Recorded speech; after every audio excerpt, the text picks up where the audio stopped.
Hey there, fellow parents. Welcome to the Real Life of Parenting podcast, where we're all about embracing the chaos, sharing the laughter, and navigating the roller coaster ride of parenthood. I'm Jeff. And I'm Jenna. And together, we're your co-pilots on this adventure.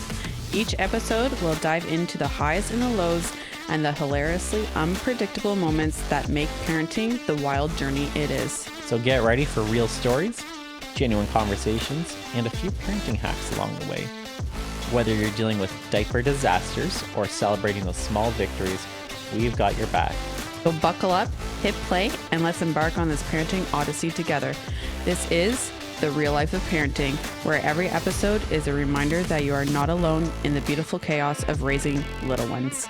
Hi, and welcome back to the Real Life Parenting podcast. I'm Jeff. And I'm Jenna. And today we have Elizabeth Nielsen. She's a speech and language pathologist, owner of Little Cottage on the Farm and Tiny Voices Speech Services. Yeah.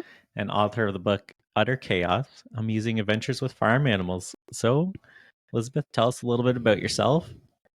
Yeah, thanks for having me. So I opened up my speech therapy practice. It's going to be 10 years this year, actually. I started to do it just out of our house. So I actually did a lot of home visits, and I was kind of traveling all over the place. So I knew that I eventually wanted to incorporate horses into my practice.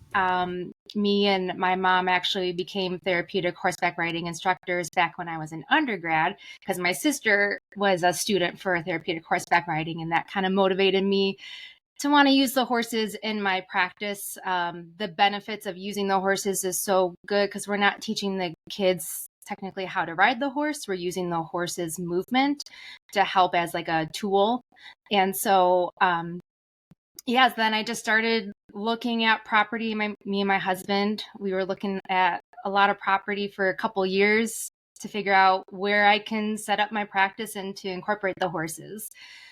So we moved to our farm in 2019, and it was perfect because there was 2 houses on the property. And so I used the little house as my clinic. And then I had the barn built at the end of 2020. And so then I was able to start incorporating horses into my practice. And it kind of exploded there with the animal part, because I just thought like, oh, I'll get a couple horses, maybe some goats, because they're kind of fun. And then when COVID hit, it was like, all right, well, there's nothing else to do. Let's just keep buying farm animals. And so then we bought pigs, ducks, chickens, turkeys, and we have lots of barn cats too. So just a lot of good language opportunities and everywhere we are on the farm, even if we're not on the horse. And then at the beginning of 2021, I was like, well, I'm not using this house on the weekends. Like, let's see if I can open it up as an Airbnb. And so I converted 2 of like the clinic rooms. One of the rooms I put a bed in with a slide, which then I can still use with my clients, but then use it for the Airbnb part too.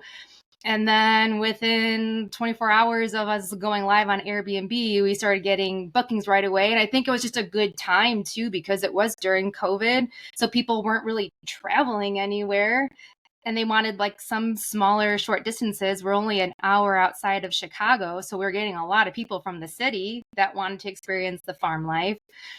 And that kind of has evolved as well, because I became part of like a local business networking group and kind of have paired up with like other women businesses. And so now we offer like mini photo sessions on the farm.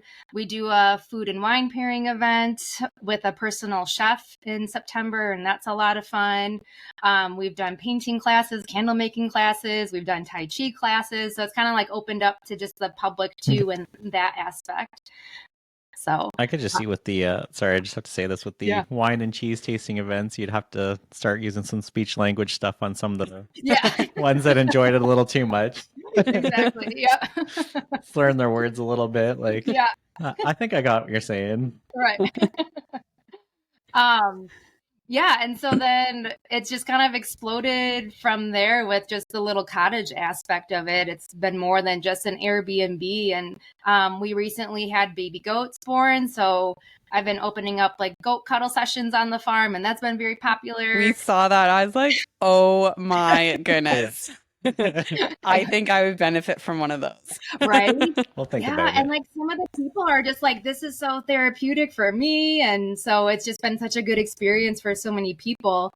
And so it's been fun to be able to like open up my farm, not just for like my speech therapy students, but just to the public and get them to understand what is involved in a farm. And so that's what our guests get to do. They help take care of all the farm animals. They have 3 opportunities during their stay to feed the animals, and then I offer horseback riding too for them. So, and they just get to hang out and Perfect just time for you. Yeah, that's like super incredible. Yeah, I used to ride horses all the time, so like I'd be like so down. yeah, that'd be perfect. Come Yeah. on out, Book my ticket right now. right?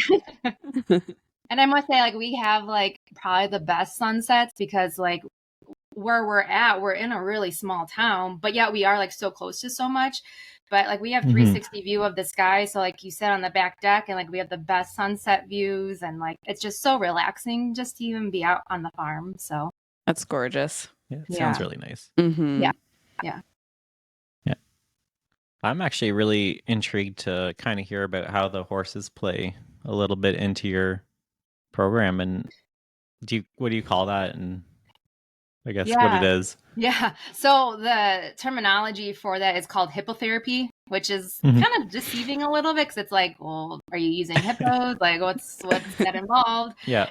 And like, and hippotherapy isn't like a standalone therapy either. It's a tool. And that can also be a little deceiving as well because people will say, oh, are you a hippotherapist? I'm like, well, that's not a hippotherapist isn't a thing. It's a speech therapist, physical therapist, or an occupational therapist. So we're using the horse as the tool. And so like a physical therapist might help for kids with CP and build up muscle strength, and they use the horse in like different positions to incorporate that and work on core strength. An OT might work on some like more upper extremity core strength and putting the kid on like a 4-point on the horse, and that's building up their wrist strength. And then so a lot of PTs and OTs, it's really popular for them because you can use the horse in so many different ways, and you can have the kids in different positions on the horse to work on all that things. And so it's not as common for like speech therapists to incorporate the horses, but I work with a lot of autistic kids that are non-speaking, and they use communication devices to communicate. And having that movement alone is so great for them. It's so regulating. And now it depends too on the child and pairing it up with the correct horse, because some of my kids, their nervous system might be firing. They might have this like high arousal. They might have this like fight or flight response. But then, so I might choose one horse that might have more like circular movements. And so, like having that movement, it's like this rocking motion, and that's really regulating. Because if a child isn't regulated, then they can't take in any language. You can try and ask them as many questions as you want, but that even can be more dysregulating and sets their nervous system up even more. So being on a horse like that, where you're helping calm the nervous system so that they can take in language and so that they can use their communication device. And so if I have a kid that might be like a low arousal, where they sometimes aren't just aware of their body in space, they're just kind of, you might see them kind of slouch. I might use a horse that has more like concussive movement, so more like side to side, and that kind of helps like waken up their system so that they can take in language. So regulation plays such a huge key on working with my kids, and if that regulation isn't there, then anything that I try to work on as far as language, it's just not going to be beneficial. And so that's why it's really great for the population that I work with to use the horses to help with language. And also I have like some articulation clients too. And so working on that core strength to help with breathing, to help with speech, and also just building up their confidence. The things that we're working on are really hard, and they know it's really hard. And so they try to like flee the situation. And so building their confidence of like, hey, you're on this 1,000-pound animal here doing all these different things. Like, look what you just did. Like, let's try and do some different sounds now. And, and playing that into what I'm doing with the articulation part. So it's really cool just to have my clients even just in that natural setting, because sometimes we're not even on the horse. We might be walking around the farm and feeding all the farm animals, collecting the chicken eggs and going in the kitchen and cooking them. So just having a more natural and letting the child lead too. If they don't want to get on the horse, it's like, well, their body's not ready. I'm not going to force you to get on the horse, because that's going to dysregulate you even more. And so sometimes it might be like a slow build up to get on the horse, and there's never any pressure or demand for it, because we're here to build language, and the only way to build language is by having fun. And so, not sitting down and working on flashcards, and so just having this more natural environment. That's yeah, like I can definitely understand that. So our little guy has a speech delay. So we see a pathologist for that. And I think that's like the most important thing that we've heard, is to let the child lead. And you follow kind of what he's interested in, instead of, if he's interested in something else and you're trying to get him interested in what you want him interested in or her interested in, it just doesn't work, because they don't want to be interested in that. Like, they're interested in something else. So I think it's really important for sure to let the child lead. I think that's a great point. Mm-hmm. Yeah. And I think it's so common for like adults, like we want to control situations. And so like we want to control these children, and then these kids don't have any sense of like autonomy or being able to like advocate for themselves and tell us what they like, what doesn't feel good, what does feel good. And like we need to like kind of like take a step back on that control and kind of let them lead, because that's how they learn, and through play. And I think, with schools nowadays, it's hard to have that play back. And I think a lot of schools are trying to get that play back, because they understand how important it is, and letting them just have this open play and letting them lead that, because that's how they learn. Mm-hmm. Mm-hmm. And in general, how can parents encourage early language development in their own children? Yeah, that's a really good question. So there's actually two ways that people can learn language. So there's the analytic language way, and then there's a Gestalt language processing. A lot of neurodivergent kids, so a lot of autistic individuals, are actually Gestalt language processors. So I can kind of touch base on both for you. So with an analytic language learner, you first start learning single words, and then you start trying to add 2 words together, then 3 words, and then you're talking in phrases, then sentences. And that's how language development for a lot of neurotypical children are. Where a Gestalt language processor, they actually start learning in phrases. So they might hear things that they heard on YouTube or movies, or a song that someone's singing, or someone says. So they actually, and it's called like echolalia, where they take something that they've heard and they start using that. Now, sometimes that phrase might not be, we can't take that at face value. Like a child might be singing happy birthday, but they have built an emotional attachment to that song, where they might be trying to indicate like that they're just feeling really happy, that they like something, but they don't know any other way to express that. So they use other phrases to help express that. And so like we have to be like detectives and trying to figure out what they are trying to say, and give them another phrase to help them, like, oh, I wonder if you're trying to say this. And then so that's stage 1, but then stage 2 is they start to what's called mitigation, and they start pulling phrases from, parts of one phrase and parts of another phrase, and start putting them together.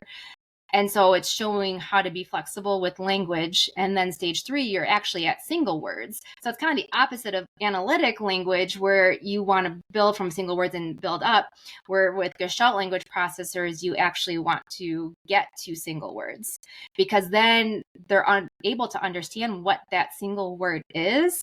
They're freeing up the from that chunk, from that stage 1 phrase, and able to figure out, okay, I know now what this meaning of this single word is. And then they start to like put together words, and it might not sound grammatically correct, and that's okay. That's actually what we want to hear, because that is them now having these like novel utterances. It isn't something that they've heard from someone. But the commonality for both analytic and Gestalt language learners, using a lot of declarative language. So reducing questions. Questions can be so overwhelming, and sometimes we're asking multiple questions and we expect a response right away. And sometimes these kids just need to even process what you just asked them. And sometimes we don't give them that wait time. So some of declarative language statements might be like if you're going ready to like leave the house, instead of like, oh, can you go get your coat and your shoes on? You can be like, oh, I'm going to put my coat and shoes on because we're going to leave. Those statements kind of help create like awareness for them to like observe their environment. We're not putting that demand on them, but we're like, hey, this is what we're doing. And just pausing and seeing like, will they observe their environment? Will they recognize like, oh yeah, I need to go do this too. Using a lot of like, I wonder statements, like that's a really good one too. Like, oh, I wonder if you want, fruit snack or granola bar, instead of like, do you want? Because sometimes Gestalt language processors do have a really hard time with answering questions and following directions in the beginning stages of their language development. But it's still really good for the analytic language learners to use a lot of like, I wonder statements. And so reducing questions, giving lots of wait time. With our analytic language learners, it can be just like bombarding them through play, picking up a couple of words and just bombarding them with those words, but then also kind of taking that step back and letting them initiate. And then once they initiate, then we can repeat what they're saying. And so once they notice that we're repeating them, then they're like, oh, I want to try what they're doing now because they're doing what I'm doing. And so then it kind of helps build that connection. Same thing with the Gestalt language person. We need to validate what they're saying, even though there might be a hidden meaning. We still want to repeat what they say. Or if they're using a YouTube video, they might replay just a certain part of the YouTube video because there's a certain phrase that like they gravitate towards. And so then we want to validate that and try to enter into their world to figure out, what are you trying to communicate to us using this video? So declarative language, lots of wait time, lots of modeling, talking about your day, like whatever you're doing and what you're feeling. That's a huge one too. And kind of like making note too of like what the child's doing with their body. So like if they're like, their hands are like squeezing, oh, I noticed that your hands are squeezing. When I do that, I might be really mad. I wonder how you're feeling. Instead of like, oh, you're mad. Because then if we're labeling their feeling and they're not really feeling mad, maybe they're excited, but this is just how they express it through just squeezing their hands, then that's invalidating. And then they're like, no, you don't understand me. That's not what I'm doing right now. So instead of labeling what we perceive what their feeling is, it's more like, this is how I feel when I do this. I wonder how you're feeling. And they might be like, oh, I'm squirmy right now. And that can be a feeling, and that's okay. And so trying to help them understand too what their body's doing and why it's doing that, and what might they need in that moment if they are feeling angry. Like, oh, I wonder if you need to go take a walk or get a drink of water, and giving them tools to help them when they are frustrated, especially when they are learning language, because that's hard. It's hard to do that. It is. We put a lot of pressure on these kids, and we want we ask a question, we want a response right away, and we give them a direction, we want them to do it right away. And so that is just, we put so much demand on these kids that their nervous systems are just kind of firing. And sometimes that fight or flight kicks in of like, I need to leave this situation. Like, I'm just overwhelmed right now. And we like get that as a parent, as like adults too, of just like, wait, you're putting way too much demand. I need to leave this situation. So trying to like have just opportunities where there's just enough wait time where they can process what we're giving them, so that their nervous system doesn't fire up and then they want to leave the situation.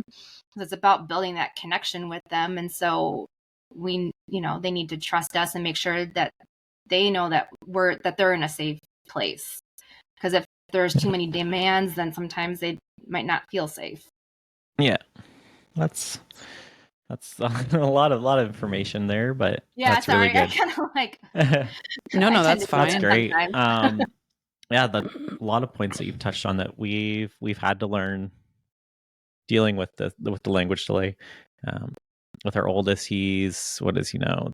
2.5, almost 3. It'll be Almost 3 in three. Yeah, July. still not really speaking at all, and a lot of being patient with him, and it really does take a lot of patience to try and understand and figure out what he's wanting or saying. And then we've got one that's younger than him, and she's 18 months, but she lets you know exactly what she wants and when she wants it.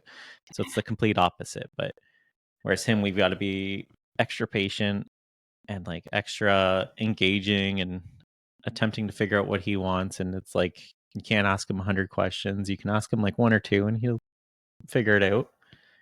But he's Well, and like it's the different. things with the questions too that we've learned is like the yes or no questions, we were always told are like conversation stoppers kind of thing. Like they're just yes or no, yes or no. Mhm. So it's like you said, like opening up the question or statement saying, I wonder if you want this or this, it gives them a choice of what would you like? Would you like this snack or this snack? Instead of being like, are you hungry? Yes or Right. no, more or less. Yeah. Do you want more? And yep. Yep. Yeah. Right. And then Okay, great. that language just kind of stops, and then they can't expand on that. And so That's right. yeah. Another thing that I like to use too in like the early intervention ages is just a lot of like communication boards. So it's just a piece of paper. There might be 20 icons on it. There might be 80 icons on it with words that are like they're called core words. So words that we use, 80% of the time that when we're talking, we're using core words so they can get their needs met. Just giving them other routes to communicate. So using sign language, using the communication boards, because sometimes speaking might be too much in that moment. So then they can access other routes to communicate. So using the sign, pointing to the board at a word so that it helps reduce that demand too. Yeah. We had the board, I think, the last appointment. It was just like a quick, she had just the 3 steps of, she's like, this is what we're going to do today, and just showed him quick. And she's like, I just want to see how he does with it. And then we did our activities and whatnot. Yeah, and like with our little guy, like we're trying to have him learn gestures with words or words with gestures, because he doesn't use vocabulary like hardly at all. Like he knows dada, or like if we say, oh, Liam, what does a chicken say? He'll go bok bok bok bok bok, or ba ba ba ba ba kind of thing, and it's so cute. But yeah, like he knows like more, and we're teaching him open. I think he knows again. Yeah, kind of. He's starting to kind of catch on to that one, but like we're really big on trying to get him to communicate with us with gestures, because he doesn't have the vocabulary like at all. Yeah. And like I said, like the signing is so good because it's a visual, and like some kids are just visual learners, where sometimes when we're just saying a word, it's a lot because they have to motor plan that word, and it's like, wait, I don't know what you just did with your mouth there to do that. And so many sounds are so complex, and it's great that he has animal sounds, and that's a really good starting point, because animal sounds are technically words because they're trying to reference something. They're saying buck buck buck to indicate a chicken, but they're also just kind of sounds where it's a little bit easier for them to try and imitate. So if a kid is having a hard time imitating words, starting off with animal sounds, environmental sounds. I like to do a lot of sounds too that are just like panting like a puppy. We're not saying woof woof, because woof woof, that's a lot. That's, you're working on your F sound, which that can be later developing. So that's harder. So, hey, let's just try to pant like a puppy.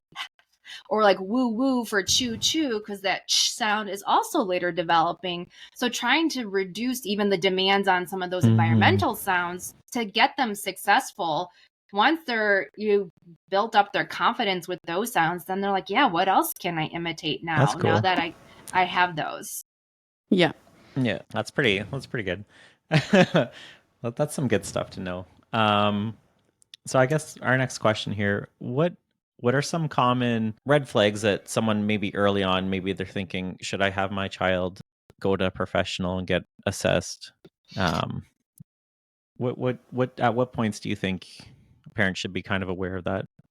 Yeah, so kind of looking at like the developmental milestones for speech. So like around a year is when you should start hearing like their first words, and then 18 months is about average is about like 50. And I know that's just that might seem like a lot to some parents, but that's the average. So the low range might be 25, the high range might be 75.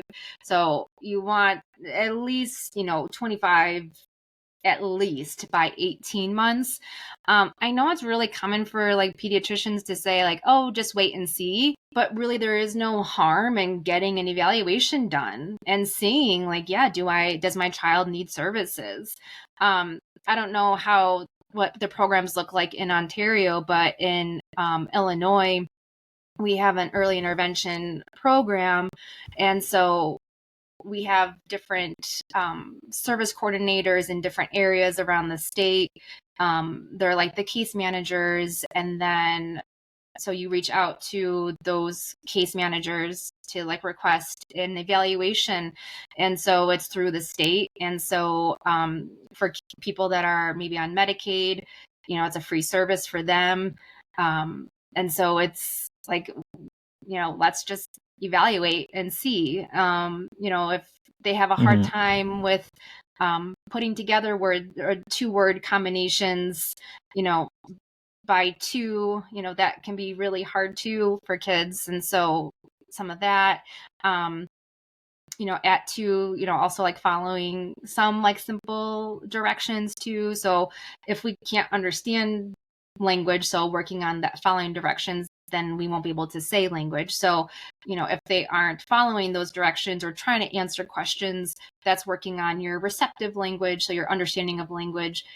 And so if that's delayed, then the expressive language will be delayed. So being able to, just use words or sounds or gestures. Um, but yeah, it never hurts to just get an evaluation done. Mhm. I know I've had a few parents that are like, oh, I don't know. I'm not sure. It's like, if you're not sure, if you know your child the best, if you feel like there's something going on, then get the evaluation at least. And that's at least a reassurance for you. And then you can decide what that next step is if they do qualify for speech or OT or PT. Yeah. Yeah, the free programs in Ontario aren't the most consistent, I think is the best way to put it. Like we had him in a free program, but it was like I think we waited like 6 months before he got assessed, and then it was like you got a 6 week block, and then it was like, hey, you got to wait like at least another 6 months before we assess again, and then we're gonna do maybe another 6 week block. So we had to go private for coverage, well, for speech language. So it's a little hard in Ontario. And then they have a bunch of different programs for different areas, but Yeah, and like the biggest thing that I found frustrating with that too is like he was doing well with it and he was progressing really well, and then like it's just kind of like being dropped off almost basically, Mhm. and then you're just kind of like left to hang until the next assessment, which is in the spring. Then they get in contact with you for the next assessment, but then you're kind of like, okay, well, why do I need to do another assessment? I know my child needs more therapy. Why do we need to reassess this? Right. So like that's the most frustrating thing with that. But I Yeah. mean, And that's kind of like how, I guess, a little bit how it is in Illinois. Like, I mean, therapists are even leaving the early intervention system just because our pay is low. And so it's just, mhm. and the workload is crazy. And so there is such a wait list right now. There's hundreds of kids in Illinois that are on the wait list. So yeah, they're not getting these services. And that's why it is important of like, as early as you can, like if you are have a concern, call, like, because these wait lists are so long. So yeah, it's not the best system, but that's where like Yeah, just kind of being proactive and like if a pediatrician's like, oh no, just wait. It's just so common for them to say that, like, wait till they're two. Well, now I have to wait 6 more months to get the assessment because I waited at two, and then it's harder. So yeah, that's tricky. And you think I like, think. oh, my Yeah, pediatrician, I should listen to what they're saying, but it's also, yeah, there's going to be a wait list to get services. Yeah. And from your experiences, what are the most common issues with speech that you've seen? Working in private practice, I think right now insurance coverage is a big thing. So some of our insurances don't cover like a developmental delay for speech and language. So the speech and language has to be due to like an accident, like a stroke or traumatic brain injury. So services are deemed like not medically necessary. So then Oh. parents have to pay out of pocket for that. Now, that's not all insurances, but I have a few families that are like that right now. So Oh, it's really hard. And then having, some insurances that have a high deductible and these parents never meet the deductible even after having the whole year of services, so they still have to pay out of pocket for that. So that's kind of a struggle right now. We, as speech language pathologists in the United States, we are having kind of right now, we aren't feeling supported by our national association. They say that they're advocating for us, but we're not seeing that. They always say like, oh, well, then talk to your states. So I wish that what we're paying them helps with that advocacy part. Just working in the schools I did for a couple years, and the school I worked at was great. It was a more the caseload wasn't as high, but you see some caseloads of in the schools of up to, the cap should be 60, so 60 kids on your caseload. But I've read some people are seeing 90 kids a week, 100 wow. kids. And so then you're seeing these kids in a group setting for maybe 20 minutes. And then you're not really getting enough during that time for these kids. And you can't really have that ability to see them maybe one-on-one because you have to see 90 kids in a week. And so you have to put them in a group, and they might all have different goals that they're working on. And so you're trying to accommodate in that short amount of time that you have. And so I think and because like SLPs are speech language pathologists are leaving the profession. I think Yeah. we're all burnt out. Oh, it's we're trying to advocate a lot for our clients, but like now we're also trying to like advocate for us. So in Illinois right now, like we're advocating for a rate increase for early intervention providers because that's where it matters the most in these early stages. And I wish that like the states would see that because then they end up spending more money in the long run if these kids aren't getting these services at such a young age. And then the gap gets larger and larger as they get older. And so then they need more support in the schools. But it's just, I love the field and I love helping the kids and what I'm doing. But sometimes it's like you just get burnt out um, because it is a lot of work and we care so deeply about these kids. But there's a lot of things that need to be changed. Yeah, Yeah. absolutely. Can definitely see that. I mean, you be spreading yourself so thin, especially in the school system, by what you're like explaining. Like, how do you, make sure? I don't know. We'll just say Jimmy. Just all of a sudden, like, how are you gonna make sure you have enough time for each kid individually to make them better, right? Like, that doesn't make sense. No. Um, And that's just seeing the kids. Then you have, the IEP meetings and yeah, billing and writing up progress reports and all these other things that we have to do. And same thing with like private practice. And so I yeah, do it all on my end. Like I don't have any admin to help me with any of that. So it's dealing with insurance denials, and sometimes you're on a call with insurance for over an hour just to get a person, just to talk to Yeah, someone. jeez. And so it's, so that frustrating. it is frustrating. And so, Hmm. but I'm hoping, we're there's an advocacy group right now for speech therapists, and I think we're seeing some changes, and we're trying to reach just the general population and letting them know what struggles. Like a lot of people don't even know what speech language pathologists do and all the different settings that we can work in. And so we're just trying to even bring awareness of that, Hmm. because then I think like insurance companies think that they can take advantage of us because think that, they don't know technically what we're doing and all the work that we're doing. And so a lot of my kids that are non-speaking, I try to get communication devices through insurance for them. And sometimes it's denied the first time because the insurance is, their reasoning is, well, this child can point to communicate. I was like, okay, well, let me Point take to my what? mouth shut and all day long and see how you like to communicate like that. Like it's like, that's not this communication is That's a human brutal. right. Like, yeah. So it's just, yeah, it can be overwhelming and frustrating, but that's why we got to continue fighting for these kids and these families. Yeah. World needs more people like that. Absolutely. Yeah. Absolutely. Just a random, like, off the top question.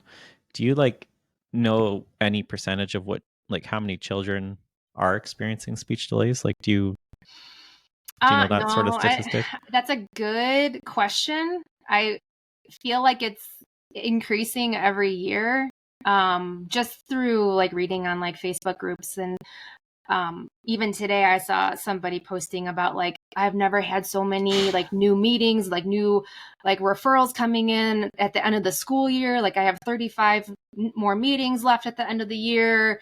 Like this is the most I've ever seen. And so I think, there is an increase, but I think there's also like more awareness too of just different ways that we learn. So like different, like the neurodivergent brain learns differently than the neurotypical brain, and understanding that too. And I think, there's more diagnosis happening because just of the research out there and better evaluations. And so then it's okay, now we need services. And so I don't know the number, but I definitely see an increase. And there are weeks where like I'll get 6 calls in a week asking for speech services. And like I have a wait list, and so I wish I could, but I can't. But yeah, I definitely see a lot more. It's like that here. Wait lists pretty much for every speech language person. 8-9 months, if not more. Some of them, yeah. It's a real either a shortage or too many people. One of the two. Yeah. It's definitely Or both. both. Because it definitely is, because like our programs are really competitive. So like for grad school, they only allow like 30 to 35 grad students in a program. And so it's not hundreds of people that are getting their master's in that one program. It's only 30 to 35 of us. And so, and then you have more people retiring. And so we're kind of like, just replacing those people. So there definitely needs to be more speech therapists, and I don't know, more support. Good career to get into. Yeah, there you go. It's a need. It's something that AI can't replace. So not yet. Right? We'll find a way. Yeah. You're set for retirement. Right. So we know somebody who's got a child that has speech apraxia. Can you kind of explain what that is and maybe some strategies that they can exercise and assist with communication? Yeah, so speech apraxia is a motor speech disorder. So their brain talking to their mouth, there's not a coordination there. And so we're trying to teach the kids how to consistently motor plan to produce a sound, and then not just the sound, but then trying to move through the sound. So, saying bed versus bid, that changes because you're trying to change from the consonant to the vowel to the consonant, and even just changing that vowel may be really hard for a kid. And so it's trying to get them to get lots of repetition of sounds and words to build up that motor plan. It's kind of like riding a bike. How at first it's like kind of a struggle, and it's a little awkward, but then once you kind of know that motor plan, then you can get it. But then for some of the apraxic kids, then trying to motor plan that word within a phrase or conversation, that changes the motor plan, because every single word is going to be different. It's not always going to be the same words together. So having bed, like I'm going to go to bed, is different than the bed is really soft. And so it might be hard for that kid to say that word bed in different positions of the sentence, depending on even what is involved in that sentence and the complexity of that sentence. I do try to encourage using communication devices, because motor planning can just be sometimes really hard for kids. And so giving them another route to communicate to help reduce frustration. And these kids are smart. They know what they want to say, but sometimes it's just exhausting. So being able to use a communication device, be it, so there's, the low tech, like the communication boards, like I have one right here of just like, I think there's like 120 little pictures on here, and like you point to the word and help them understand what that word is, or high tech where it is like an iPad or a dedicated device that has a software system on there that you press the word and it says the word for you. And yeah, it's all about that consistent practice. So practicing every day, because that 1 hour of speech a week won't be enough of that repetition. They need that repetition every single day just to help build that motor plan. So, and that's really interesting. Yeah, it'd be definitely a complex situation to try and assist somebody with Absolutely that kind of issue going on, right? Mm-hmm. Yeah. And is it they usually develop it from like some sort of like head trauma usually, or is it something Not necessarily. So else? there's like childhood apraxia speech where it can, it's still, neurological, but not necessarily like a trauma per se. Just sometimes it's just the way that their brain is wired, Okay. and there's just a little bit of that disconnect. And some kids can, like, I say grow out of it, but as they get older and learn longer, complex words, the apraxia might kind of slip back in. But like once they kind of know the strategies, the motor planning strategies, then hopefully that kind of helps carry them throughout their lifetime. I've had some really young kids that had apraxia and they were able to graduate from speech, 2 years later. I have some that have apraxia and they'll always need a communication device. So there's kind of like a wide range of abilities too. That's pretty cool. Yeah, it's interesting. Yeah. Would you say there's is there any correlation between speech delays and prematurity? Yeah, and that's, in early intervention, being able to like take the medical background or the history of the family and the pregnancy into account too, because I think there is that correlation, especially if they're hospitalized for, could be a couple months, and that sets back their delays. They, you have your chronological age, but then you also have your prematurity age. So sometimes they might adjust your prematurity age and look at standardized scores with your prematurity age and not your chronological age, because the way that you're developing, it's going to be a little bit lower than what your chronological age is. And so, I had a kiddo that was hospitalized for a few months, couldn't really explore their environment. If there's any sort of like motoric delay, so being able to move around, then there's going to be delays in speech. And so once they are able to catch up on like crawling and walking and moving around their environment safely, then you might hear more language. But in that moment, you might even see a delay from like crawling when they're learning to then walk. You might even see like quietness in their language, because it's like, wait, I need to just focus right now on trying to do this one thing and do it safely, that they might be so silent with language because that's just their main focus. But then once they're confident with walking, then it's like, okay, I got this down. I can safely get from point A to point B. Now I can take in more language and being able to use it a little bit more. You kind of just described us a little bit. I am literally sitting here in tears, because like literally that hits hard for us. Liam was in the hospital for 3 months. He was born at 33 weeks, emergency C-section. So yeah, I can definitely see. He was late to sitting, late to crawling, late to walking. Everything. Yeah. It's insane. And that makes a huge impact then on speech and language.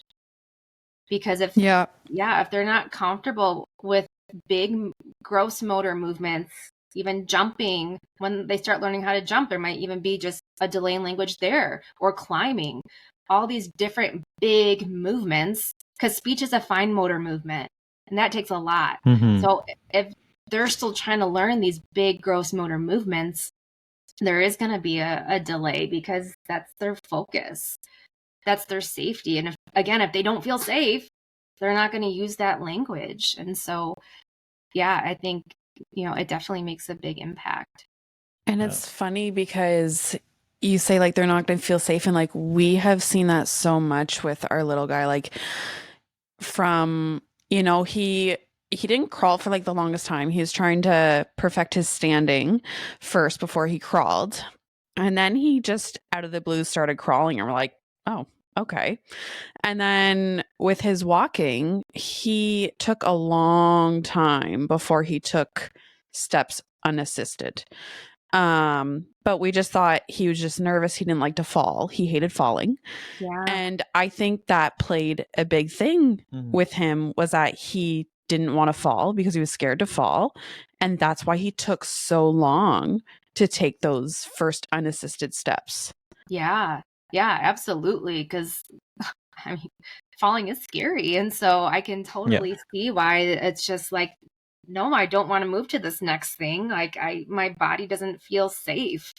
And so then language just kind of takes like a back seat, because now he's like, now I can't get to this other place that I want to get to safely.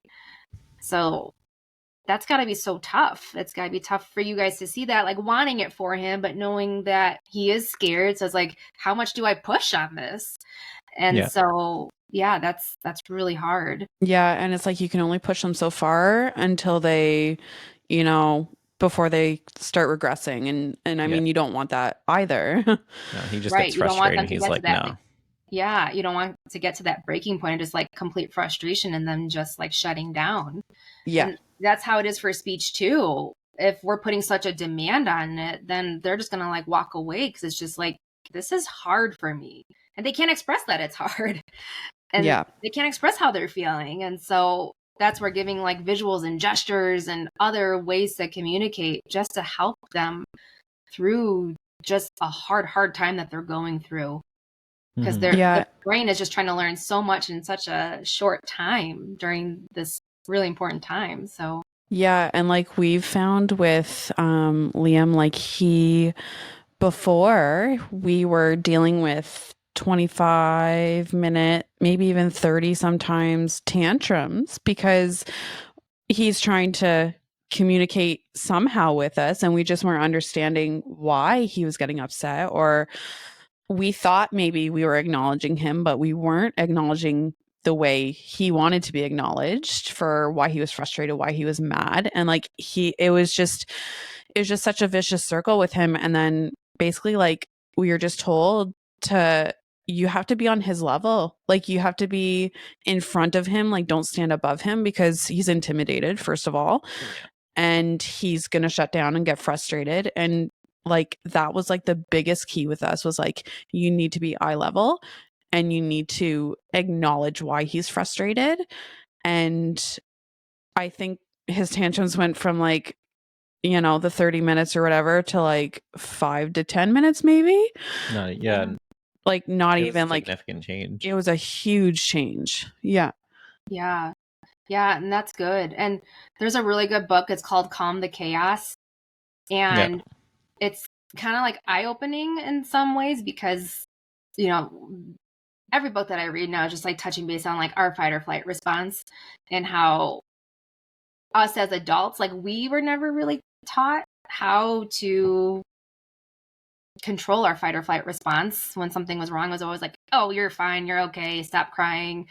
When I feel like now it's like a really good time for this generation, and just because it's like now we're like learning, okay, we need to validate their feelings. Like it's okay to be mad, and letting them have these moments of frustration.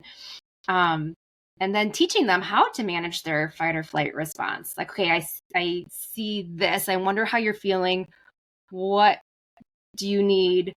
And like talking about it too, like later on, maybe not in that moment, because again, like when they're frustrated, their nervous system is firing. they're not taking anything in. And it's hard because like we want to help, we want to jump in right then and there and be like, what do you need, how can I help you? But then it's like we're putting that demand by asking those questions, and then it's like more shutdown, more crying, more running away. Yeah. And so like the Calm the Chaos book is really good because she's like, if they're not hurting themselves, if they're not hurting you, if they're safe, let them do their tantrum, have their frustration. Once they kind of calm down, then, and like in that moment too of like us recognizing ourselves and like figuring out, okay, what can I do in this moment? I need to like take a breath. I need to count to 10. Like what strategy do I need to do so that I don't just react to what they're doing?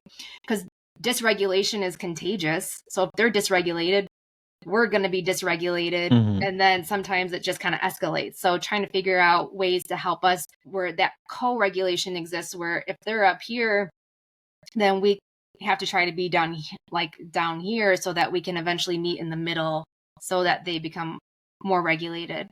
And then talking about it later on, like, oh, I noticed that you were throwing that pillow. I wonder how you were feeling.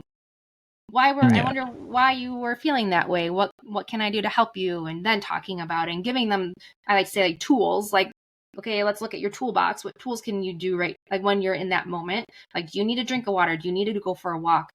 Do you need to crash into something? And just kind of giving them other ways to help them in those fight or flight responses. Yeah. I can't remember where we got that advice from. Like getting on their level and all that stuff. I don't know if it was from the book that we got or not. We ended up getting, because I think our doctor originally recommended it, was the It Takes Two. Okay. We read that one, was pretty good about some speech language strategies. Yeah, I think it was from the book. Yeah. But definitely helped to kind of kickstart stuff. But he's getting ongoing help, and it's been really good so far. Yeah. So I guess with today's world, we have a lot of technology, and we have a lot of like people going on YouTube and going everywhere else, and screen time might be quite a lot. But do you see the screen time assisting children and families, or does it kind of do the opposite, or is it just kind of like one of those things where too much is too much? Yeah, and I think that's like they're trying to explore that a little bit more, especially with like our Gestalt language processors and understanding that, oh, they're actually trying to communicate with us with these videos, and they're actually learning a lot through these videos, because once they gravitate towards something because they've built an emotional attachment to this one thing, the more videos that they can watch, the more like they're really quick with like rewinding to the spot that they know where the phrase is that they're trying to indicate, or even just like an action. If it's like someone like jumping in the pool, maybe they're trying to request like, oh, I want to go swimming. So sometimes we just can't take at face value that they're just watching a video and just watching it. Like they might be communicating something to us. Now for like an analytic language learner, it's good to like be involved with them while they're watching the show. So like pausing and talking about it, and talking about feelings in a video, or talking about like, and working on that like language expansion of like, if the kid said jump, like, oh yeah, girl jump, you're just adding one more word to what they're saying to help build that language. Or just showing them different ways to add two words together, like jump in, jump pool, jump cold, and just kind of adding another word for them and changing it up too. And so also like for my autistic clients, like watching videos is really regulating. So sometimes I'd have them just even carrying a phone with a video on. They might not even be like watching it. It's just there for them, and we're doing something else. Because again, if they're not regulated in what I'm trying to do right there with them, if they're not regulated, then whatever I'm doing is just, it's not impactful for them. So it's, hey, let's figure out tools that help you stay regulated so that we can work on something that's new. Because when we're working on newer things for kids, like that's scary too. They want to run away from a newer situation. It could be a new toy and they don't know how to play with it. And teaching them how to play with it, like that's also really scary. And sometimes I just even say like, okay, I know you don't want to play with it. I'm going to play with it. And I just start playing with it.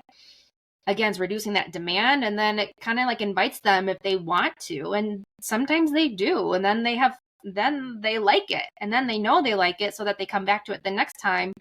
And sometimes that first time, I don't even put like a demand on them that first time for any speech or language, because they're learning how to, again, they're focus is like, how do I operate this toy? Once they can figure that out, then I can start kind of putting a little bit of demand on language. But again, like with that phone, even if it is just on, it's still a regulating thing for a lot of my autistic kids. And so I think it could be a really helpful tool. And even some communication devices, you can even import some of the YouTube videos that they like into the device. So when you push the button, the video pops up to like indicate like, this is what I like, or this is what I'm talking about. This is what I want to do. This is what I'm trying to communicate. So Yeah. I can see where there's like, you hear screen time from everywhere. It's something that we just can't avoid nowadays. Like kids are going to get access to it. So how can we use it to our advantage and to their advantage and build that communication and that language? And, it's something that isn't going away. And so. Well, and that's actually really interesting with what you said about how some kids get really upset with like new toys and stuff like that. Like Liam went through a phase where like every time we would get a new toy, he would get really upset if it played music, if it talked, if it whatever or what have you. But we would give it to our youngest, Lily, and she would play with it and whatever and just like explore it. And then all of a sudden he was like, oh, okay. Like maybe I'll go and explore it a little more because Lily's doing that. Like it was like, it's so interesting that you had said that. Cause I'm like, you know what? That's probably what he was so frustrated about, was because he didn't know how to play with it or how to explore it. Yeah. He was just overwhelmed. Yeah. And if they don't see it being operated, then there's no buy-in. So he's like, oh, okay, I can get behind this toy. I get it now. And so, yeah, it's us even just playing with something. And it's hard. Like life is hard. Like we're all so busy. So it is hard to like get down on the floor and play with them and spend time doing. And I'm sure you're even getting like all these strategies to use at home. So even thinking about like all these strategies, it can be overwhelming. So yeah, I think trying to like use even like a video to even like show them someone else doing that thing that you want them to do. Sometimes that might help. It's like, okay, you don't have to do it, but hey, let's pull up a video of this person doing it and using the phone to your advantage that way. Interesting. Never really thought about it like that, where it's using either what you're doing or I guess a video of how it works and assisting that way. It's at the age now where he's kind of like learning that they are toys and he can play with them and be silly. And they're not gonna hurt him. Before that would have probably been good. Maybe we didn't really understand at that point what was kind of going through his head. Yeah.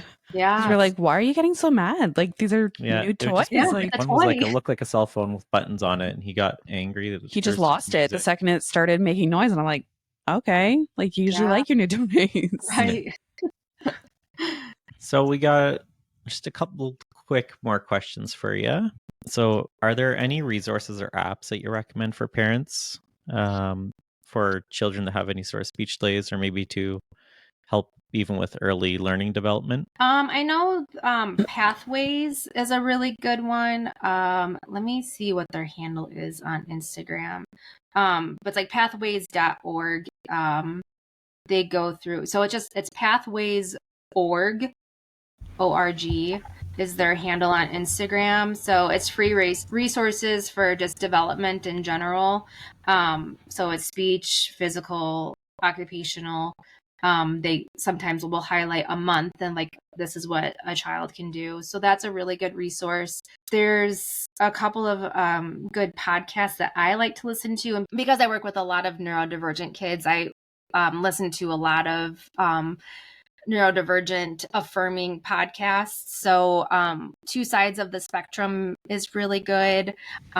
Sensory Wise Solution is really good. There is Calm the Chaos. So the woman that wrote Calm the Chaos book, that's about parenting. That's a really good podcast that I listen to.